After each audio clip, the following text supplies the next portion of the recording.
설교 시리즈를 시작하면서 말씀을 드렸던 것처럼 크리스토퍼 라이트가 쓴 하나님 백성의 선교라는 책의 챕터들을 살피면서 우리에게 적용하고 싶은 말씀들을 골라서 한 6주 정도 말씀을 나누려고 합니다. 그래서 제일 먼저 우리가 열방에 복이 되는 백성, 그리고 지난주에 세상에 대하여 하나님을 대표하는 백성, 오늘은 책 순서로 하자면 7번째 챕터인데요. 원래 그 주제 제목이 구속적 삶을 살도록 구속받은 백성이 원제인데 그냥 짧고 이해가 쉽게 구속받은 자의 삶을 사는 백성이라고 붙여서 하나님 말씀을 나누려고 합니다. 지난 월요일 날 밤에 늦게 밤에 한 10시 반이 넘어서 이메일이 딱 하나 들어왔어요. IT에 제 딸의 아이가 있는 고아원 하우스 오브 웹의 원장인 캐롤이 저한테 이메일을 보냈거든요. 그분은 이제 미주리 세인트루이스에 살고 있는데, 그러니까 서로 이렇게 IT 가면 만날 기회를 이렇게 서로 막 하면서 맞춰보려고 그러는데도 잘 안 돼서 1년에 한두 번 만나기가 참 힘들어요. 그렇게 자주 가는데도. 어떤 때는 뭐 제가 오히려 시간을 좀 맞춰보자 이렇게 하기도 하고 하는데, 이번에도 7월 저희가 3일날 들어갔는데 7월 2일날 거기서 떠났어요. 그리고 이제 저희 나오고 난 이후에 그리고 다시 또 그분이 IT에 들어갔는데 이메일이 딱 한 줄 왔어요. Imagine accepted Jesus as her savior and was baptized today. 매진이라는 아이가 예수를 구세주로 영접하였고 오늘 세례를 받았다. 그 내용이었습니다. 매진은 제가 요즘 신경을 제일 많이 쓰고 있는 삼성고아원에 있던 아이입니다. 나중에 한 일이지만 어쨌든 버니스라는 아이와 둘이 사촌지간인데요. 그 버니스와 매진을 제가 삼성고아원에서 만나고 나서 그 아이들 학교를 보내고 그리고 스폰서를 붙여서 아이들을 이렇게 계속 도와주고 있었는데 고아원이 너무 열악한 거예요. 이게 생각할 수 없을 정도로 점점 나빠지고 있고 그 고아원 아이들만 계속 영양실조에 병원에 가야 되는 아이들이 너무나 많이 생기고 그래요. 그래서 삼성 원장한테 아이들이 45명이 있었는데 애들을 좀 줄이면 어떻겠느냐 그랬더니 자기도 줄이고 싶어서 그러고 있다 이제 이래서 거기서 동의를 얻어서 그 여자아이 둘을 그 미국 사람들이 운영하고 있는 하우스 오브 홉이라는 고아원에 옮겨주었죠. 그래서 제가 3월 21일 날 그 일 때문에 가서 두 아이를 삼성고아원에서 하우스 오브 홉으로 옮겼습니다. 그 전에 뭐 아이들 이제 건강검진하고 하는 일들이 많이 있었죠. 하우스 오브 원장 그 캐롤이 자기 이제 교회와의 지원과 후원으로 그 IT의 고아원을 세우고 여자아이들만 20여 명을 그 돌보고 있어요.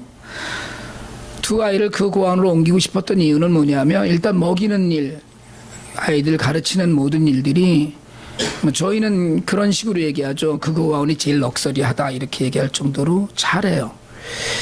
두 아이들 그 고아원으로 옮기고 났더니 얼마나 좋아하는지 모르더라고요. 일단 뭐 새로 간 고아원은 밥을 자율 배식합니다. 그러니까 이렇게 뭐 밥을 퍼서 나눠서 이렇게 하나씩 주는 게 아니고 그냥 큰 다라이 같은 데다가 밥을 볶아다가 놓고 뭐 때로는 반찬 같이 뭐 이런 것들 놓고 자기네들이 퍼먹는 거예요. 그러니까 쉽게 얘기하자면 다시 얘기하면 양껏 먹는 거예요. 애들이 먹고 싶은 만큼. 오후 내내 여자애들이 난 그렇게 말 안 듣고 뛰어다니는 애들은 처음 봤어요. 고아원을 빙빙빙 돌면서 뛰어다니고요. 축구하고 별짓을 다 해요. 화요일 날 제가 아이를 데려다 줬는데 3월 21일 날 목요일 날 다시 들렸죠. 이틀 만에 애들 표정이 완전히 달라진 거예요. 너무 편안해졌어요. 그 5월에 갔을 때도 7월에 갔을 때도 애들이 많이 달라진 것을 눈에 띄게 봤고 원장도 여러 차례 얘기를 하더라고요. 애들이 참 잘 적응을 하고 있고 너무 감사하다고. 저희들이 7월에 이제 팀이 가서 연주하고 이제 이럴 때 연주하기 전에 너희들 중에서 우리를 위해서 기도해 줄 사람이 누가 있느냐 그래서 애들한테 이제 얘기를 하는데 매진이 손을 들더라고요. 그래서 일어나서 기도를 했어요. 사실은 무슨 기도를 했는지 잘 들리지도 않았고 잘 몰랐어요. 아주 조그만 소리로 혼자 기도를 했어요. 근데 애가 손들어서 기도한다는 것 자체가 저는 흥분될 정도의 일이었거든요. 그리고 이제 지난 월요일 날 원장이 이메일을 보내서 예수를 구세주로 영접하고 세례를 받았다는 소식을 받았습니다. 여러분 뭐 제가 늘 그런 말씀 드려서 잘 아시겠지만 우리는 예수를 믿으라고 가서 전도하지 않습니다. 다 알아요. 예수 너무나 잘 알아요. 뭐 가톨릭 국가였으니까요. 다 기도하고 아이들이 다 찬양합니다. 다 감사해하고 있어요. 물론 뭐 그중에 때로는 이단도 있고 가짜도 많습니다. 그래도 갈 때마다 우리가 예수님의 사랑을 나누려 왔다고 얘기하고 찬양하고 기도하고 그래요. 그 사이에 많은 아이들이 예수를 믿고 있겠지만 사실은 이런 소식을 별도로 이렇게 특별하게 들은 것이 9년 만에 처음이고요. 하나님이 제게 보여주신 열매였고 위로였다고 저는 믿습니다. 여러분, 우리가 구원받았다고 그러거든요. 기독교 용어로 구속이라고 그러는데 리뎀션이라고 하죠. 한자어로 그 건질구의 속바칠 속이라고 그래요. 건지다, 구한다는 뜻이고요. 속은 재물을 바치고 죄를 면제받는다는 뜻의 한자어입니다. 이런 뜻이 있어요. 그 한자어에.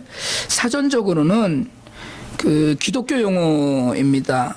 예수가 십자가의 보혈로 인류의 죄를 대신 씻어주신 일, 대속이라고도 한다. 이렇게 얘기해요. 오늘 설교 제목이 구속받은 자의 삶이거든요. 구원받았다는 거예요. 우리에게 구원은 간단합니다. 아주 간단해요. 예수를 구세주로 영접하는 거예요. IT 고아원의 매진처럼 예수를 나의 구세주로 믿고 고백하고 세례받은 거예요. 여러분, 물론 세례가 절대 조건은 아니지만 어쨌든 예수님을 마음으로 믿고 입으로 시인하고 고백하는 겁니다. 여러분, 그러면 구속의 참된 뜻은 뭡니까? 구속의 사실은 참된 뜻은 그냥 십자가예요.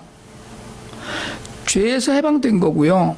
죄로부터 자유로워지는 것이고 죽음을 이긴 것이고 죄의 종 노릇을 그친 겁니다.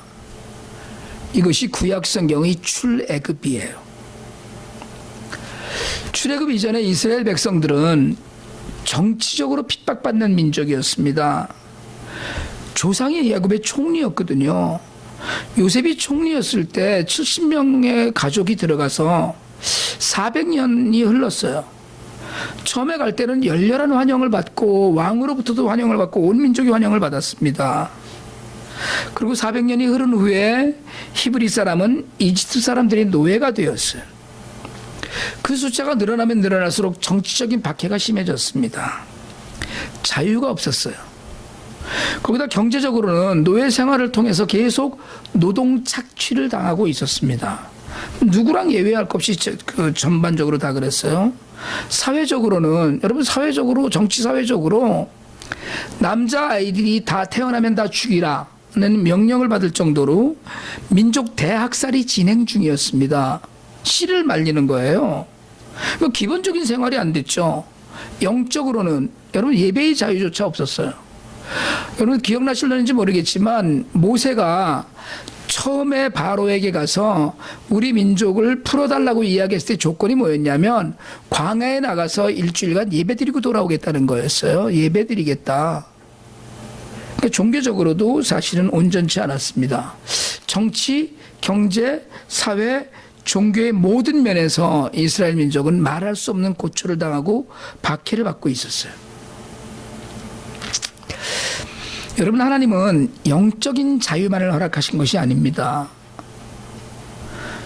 출애굽기의 기록에 의하면 이스라엘 사람들이 애굽을 떠날 때 애굽 사람들로부터 금은 보화를 받습니다. 모아요.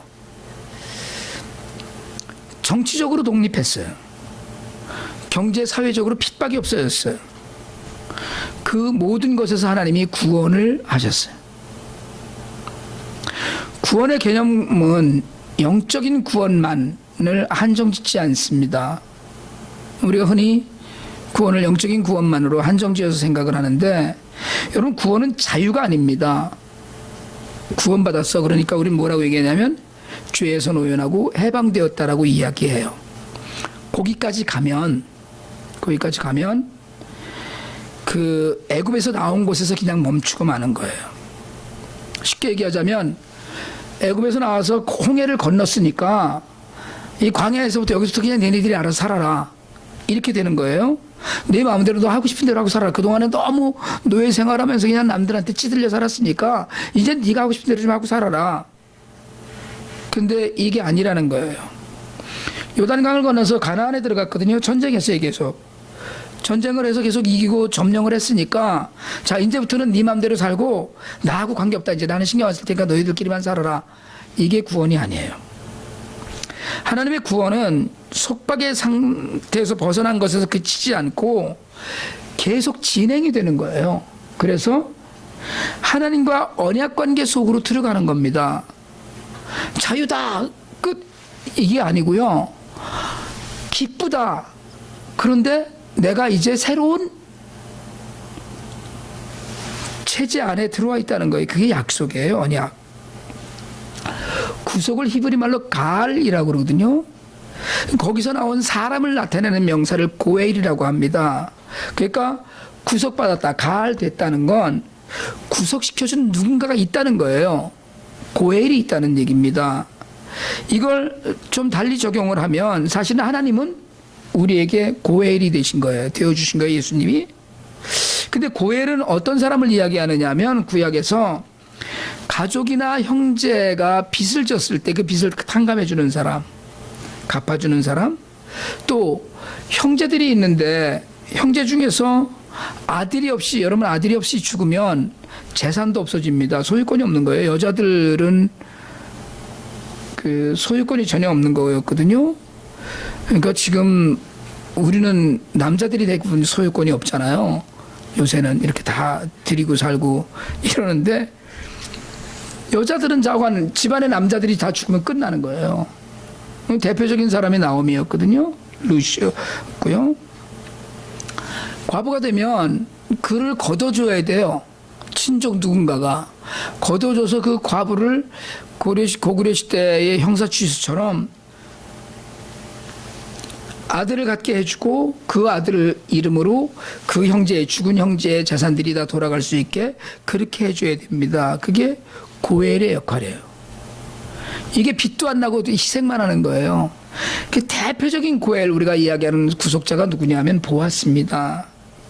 보아스는 그 나오미와 룻을 구조해 줬는데 사실은 고엘의 지위를 갖고 있던 친족이 먼저 있었습니다. 우선권이 있는. 근데 그 친족이 자기 재산에 손해가 날까봐 거절하거든요. 난 손해볼까 안 한다. 그랬더니 보아스가 기꺼이 나오미와 롯을 회복시키는 그 일을 떠맡았어요. 여러분 구속은 회복입니다. 회복이에요. 저희가 그 IT 선교한다고 안 그러고 구호한다고 그러거든요. 구호는 뭐냐면 원래의 상태로 돌려주는 겁니다. 재난이 났을 때 원래의 상태, 원래의 삶의 상태로 돌려주는 거예요. 하나님이 원하시던 처음 상태로 대가를 치르고 돌리는 것, 이게 구속이에요. 대가 없이 돌리는 건 아닙니다. 근데 하나님께서는 구속자로서 출애굽을 모델로 제시하면서 구속받은 사람들이 어떻게 살아야 되는지, 리뎀션 된 사람들이 어떻게 돼야 되는지를 오늘 본문에서 이야기하셔요. 오늘 우리가 읽은 본문은 여러분 6년 동안 그 형제가 가난해져 갖고 도저히 뭘 못하겠다 그러면 돈을 좀 빌리고 그 집에 가서 노예 생활을 해요. 뭔가 이제 이런 일들이 경제적인 운영이 가다 보면 잘못돼서 가난해지는 사람들이 있거든요. 하나님은 이 성경 앞에서 5장 11절에 그런 이야기를 하셔요. 세상에는 가난한 사람이 늘 있다. 이렇게 얘기하시거든요. 그러니까 6년 동안 종으로 부리던 형제를 7년째 풀어줘야 돼요. 안식년이 오고 그 희년이 오고 막 이러면.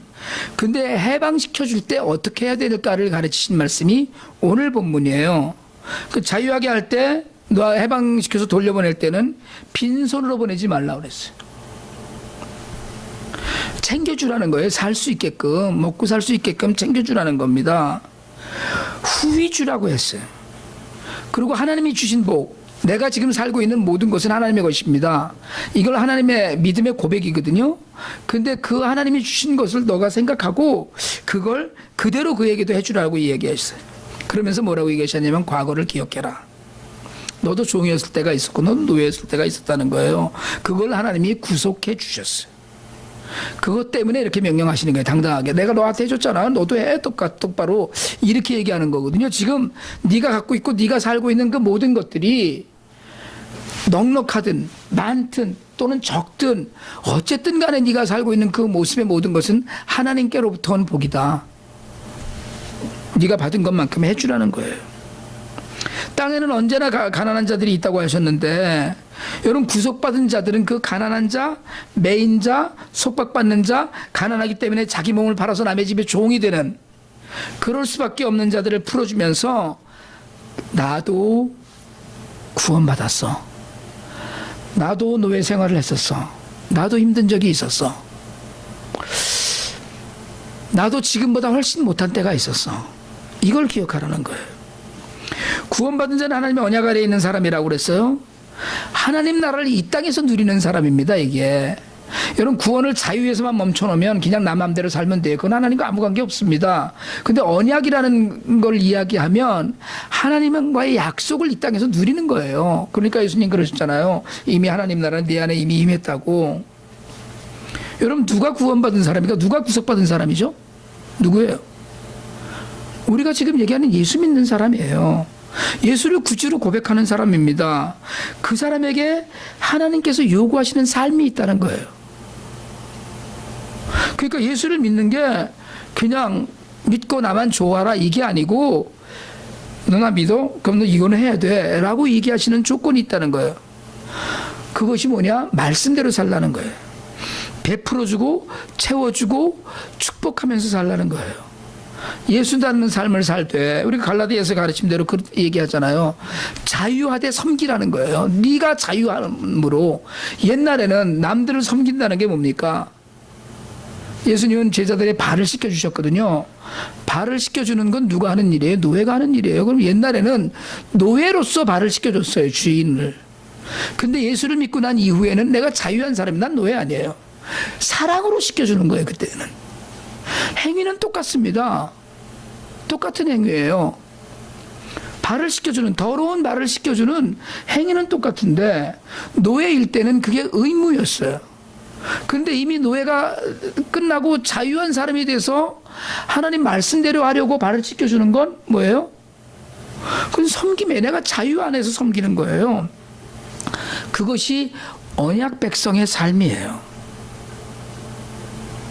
어느 교회에 사찰로 일하시던 집사님이 있었습니다. 16년을 일을 했어요. 나이가 이제 많아지시고 해서 은퇴를 하셨어요.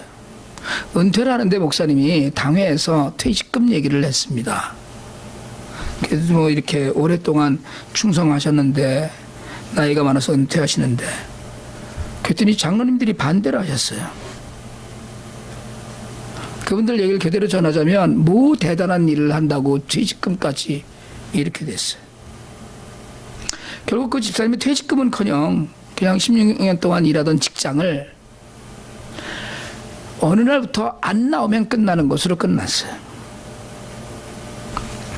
여러분 요즘 교회들이 영적으로 파산하고 있다는 목소리가 높습니다. 교회들이 하나님으로부터 구원받은 삶을 살지 않아요. 여러분 여기서 성도들이 아니고 교회들이에요. 이 단어가 굉장히 중요합니다. 여러분 구원은 개인의 문제이지만 하나님은 애굽에서 개인을 구원하지 않으셨어요. 하나님은 애굽에서 말 잘 듣는 놈, 하나님을 찾는 놈 따로, 말 안 듣는 놈, 그냥 하나님을 막 비난했던 놈 따로 이러지 않으셨어요.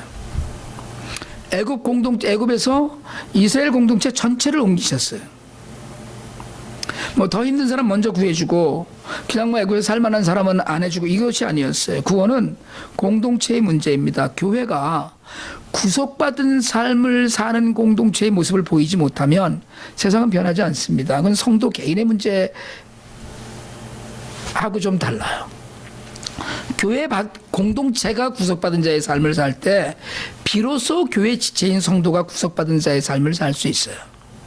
오늘 우리가 이렇게 모여서 예배 드리는데 누구는 나가서 정말 하나님 말씀대로 살고 누구는 나가서 말씀하고는 거리가 먼 삶을 산다고 할 때 개별적으로 놓고 보면 말씀대로 사는 사람이 있고 정말 못된 사람이 있겠지만 공동체로 묶어놓고 보면 그 교회 전체를 한 번에 평가를 해야 된다는 거예요. 그러니까 우리가 모두 서로 잘해야 되는 이유는 구속받은 자의 삶은 구속받은 교회의 삶으로 연결되어야 되기 때문에 그렇습니다. 하나님은 이스라엘 민족에게 구속받은 것을 기억하고 하나님으로부터 받은 은혜를 대로 형제에게 하라고 명령하셔요. 이 명령이 신약으로 들어오면 구속받은 성도에게 기쁨을 누리라는 명령으로 바뀝니다. 형제에게 잘해주는 것과 기쁨이 무슨 상관이 있어요? 그게 아니고요. 구속을 기뻐하는 것은 개인의 문제만이 아니고 공동체 전체에 정해진 명령이에요. 그러니까 교회는, 예배는 기쁨의 잔치이기도 해야 돼요. 너무 힘들어서 교회에 나왔어요. 예배 시간 내내 하나님 앞에서 울었어요. 그리고 돌아가면서도 계속 울고 가면 그게 바른 예배가 아니에요. 왜요? 예배는 회복의 그 자리가 되어야 되고 출애굽을 다시 경험하는 시간이 되어야 돼요. 그 예배가 홍해를 건너는 시간이 되어야 돼요. 십자가를 경험해야 되는 것이 출애굽한 거거든요. 그러니까 출애굽을 하고 나면 누굴 닮아야 된다. 우리에게는 정말로 사람의 모습으로 오신 예수 그리스도의 형상이 있는 거예요. 모습이. 그러니까 이제부터 삶의 모든 것이 예수님을 닮아가야 되는데 그 첫 번째가 구제가 아니고 기쁨이에요. 왜 기뻐합니까? 은혜 받았으니까. 너무 좋으니까. 그러니까 기뻐야 돼. 이게 기본이 돼야 돼요. 그걸 통해서 하나님의 성품을 따라가야 되는데 자비로워져야 됩니다. 신명기에서 가난한 형제들을 돌보라고 명령했다면 신약에서 구제에 계속 힘쓰는 사건들이 늘 일어납니다. 여러분, 구속받은 백성은 관대해요. 마음이 넓어집니다. 마음이 넓어져요. 은혜를 받으면은요, 마음이 넓어져요. 성깔이 아주 못돼갖고 그냥 다른 사람들을 다 괴롭히던 자매가 있었는데 어느 날 친교실에서 누구랑 얘기를 하는데 지나가던 애가 커피를 쏟아버렸어요. 그 자매 앞에서. 교회 또 뒤집어지겠구나 그랬는데 그 자매가 괜찮아 이러는. 지난주에 취직했거든요. 은혜 받은 거, 은혜. 본인이 은혜 받으니까 관대해지는 거예요. 여러분, 구속받은 백성은 관대해집니다. 물질로 정신으로 베풀기를 좋아해지는 거예요. 다른 사람을 향해서 넉넉함이 있어요. 이게 여러분, 넉넉하고 관대해지는 게 돈이 있어서가 되는 게 아닙니다. 돈은 아무리 많아도 옹졸해질 수 있어요. 그런데 물질과 관계없이 사람은 관대해지고 넉넉해질 수 있어요. 구속의 은혜를 받은 사람입니다. 그리고 용서하는 사람이 돼요. 구속받은 사람으로 사는 사람은 용서해요. 끝없이 용서하잖아요. 여러분, 하나님은 매로 다스리시고요, 징계하고 심판하십니다. 그랬잖아요. 이스라엘 백성들이 얼마나 많은 고초를 겪었어요. 그렇지만 버리지 않으셔. 기다리고 또 기다리셨어요. 예수님은 70번씩 7번이라도 용서하라고 그러셨거든요. 77이 49, 490번이에요. 490번을 용서해라. 그것도 동일한 죄를 얘기하신 거예요. 우리는 똑같은 짓을 3번만 하면 죽여버리려고 그러거든요. 이게 지금 두 약을 올리나 바보냐 그러고 막 그러잖아요. 그런데 70번씩 7번, 그것도 한 번치가 70번이에요. 한 번이 7번이 아니고, 그러니까 한 번 용서할 때 70번씩이에요. 그러니까 이건 끝이 없는 걸 얘기하거든요. 죄의 측면에서 용서와 빚의 측면에서 탕감이에요. 그렇게 하면서 하려는 거예요, 지금. 내가 용서받고 내가 회개해서 용서받고 뭐 빚을 탕감받고 이게 아니고 내가 그렇게 해주라는 거예요. 그래서 구속받은 자들에게 성경은 이야기합니다. 예수님과 같이 살라고. 예수님도 내 말 안에 너희가 거하면서 살라고 얘기하셔요. 여러분, 사랑과 자비와 용서의 삶, 형제를 대하는 넉넉함, 가난한 자를 못 본 채 하지 않는 결단은 여러분, 구속받은 사람들의 특징입니다. 그러니까 구속적인 삶은 사실 그런 것들이 드러나 보이고 열매로 보여야 되거든요. 근데 사실은 한 가지 문제가 뭐냐면 이게 쉽지 않다는 거예요. 너무 어려워요, 사실은. 그래서 노력해야 돼요. 성령께서 함께 하지 않으시면 여러분, 이 일 힘듭니다. 그러니까 교회에 나와 믿음의 고백을 수도 없이 해요. 그렇지만 교회도 변하지 않고 믿음 자라지 않고 세상은 교회의 영향을 받지 않아요. 우리가 구속받은 자의 삶을 살지 않으면 복음을 들을 사람도 없고 더 이상 구원받을 사람도 없어요. 하나님께서 하시겠지만 구속받은 자의 삶을 살지 못하는 우리 비극이 되고 맙니다. 여러분, 교회가 출애굽 공동체로서 예수님께서 성취하신 구속의 완성으로 나아가지 못하면 세상엔 소망이 없어요. 오늘 주 안에서 구원받은 우리가 정말 예수 그리스도의 말씀 안에서 그 말씀대로 사는 결단이 좀 있기 바랍니다. 우리가 구속받은 삶을 살 때 비로소 우리 안에서 주님의 뜻이 이루어져요. 하나님 나라가 이 땅에 더욱 전파되고 믿음을 고백하는 주님의 제자들이 일어날 줄 믿습니다. 여러분, 세상을 따뜻하게 하고요, 세상을 살만하게 하고 세상을 기쁨 가운데 인도하고 믿는 자들을 돌보고 믿지 않는 자들을 인도하는 일에 우리 모두가 쓰임받기를 원합니다. 하나님 앞에 어느 날 섰을 때 제가 정말 구원받은 자로서 그 모습을 보이며 살아왔습니다라는 그런 믿음의 고백이 우리 모두의 고백이 되기를 주님의 이름으로 축원합니다.